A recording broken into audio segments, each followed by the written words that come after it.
it's Jamie here again at JVI Secret Gardens, and today we are talking weather. More specifically, how to predict it.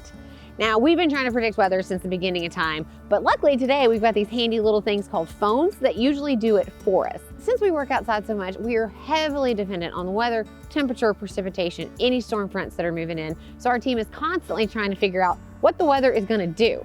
Now, like I said, most of us have a weather app on our phone, but if you're like me, I grew up in a rural part of town on a farm, and we use some unorthodox ways of telling the weather.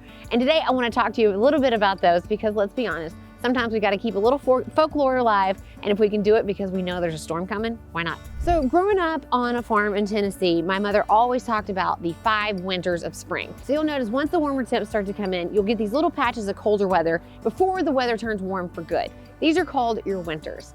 In Tennessee, we've got 5, like I mentioned. The first one is usually redbud winter. You'll notice all these gorgeous pink redbuds blooming across the region, and then it's gonna get cold. That's redbud winter. Redbud winter is usually followed by dogwood winter, which is the same. Dogwoods will start to bloom, and then it'll get colder.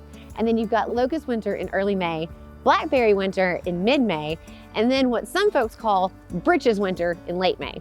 Nothing's blooming for Britches winter. You just need to get your long branches out because it's going to be pretty cold. A lot of farmers use these winters to decide when to plant their crops. I've heard more than one farmer say we can't plant anything until after dogwood winter. So before we had our fancy contraptions and our computers and our phones, these are the kind of weather patterns that were telling the farmers when to plant their crops for a most successful year.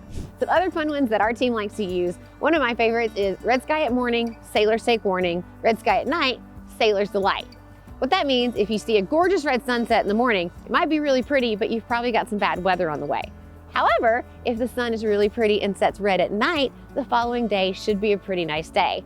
This is because weather patterns in the US typically move from the west to the east. So that means a sunrise coming in the east will forecast that terrible weather coming in from the west, and vice versa for the sunset. It's kind of a fun little weather thing I like to throw around. Now, what my mom always said growing up is called a weather breeder. What a weather breeder is an unseasonably warm day or unseasonably nice day. Say in the middle of winter, you hit mid-60s, then you're probably looking at some pretty terrible weather the next day. It's breeding bad weather. So if you get a really, really good day in the middle of winter, enjoy it because you might have some really crappy days following it. One, our foreman, Travis, Uncle Trav, as you know him, likes to use is if it is raining and the sun is shining, it is typically gonna rain the next day.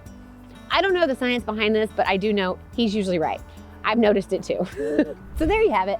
Those are my hillbilly weather tips. If you've got some weather tips of your own that you grew up hearing, please drop us a comment down in the comment section. Otherwise, you know the drill. Like this video, share this video with your friends, and then they'll know what you're talking about when you throw out these tips at parties. And don't forget to subscribe if you haven't already. And that's all I got for today. Stay warm and stay dry, folks. I'll see you next time. This is Jamie with JVI Secret Gardens.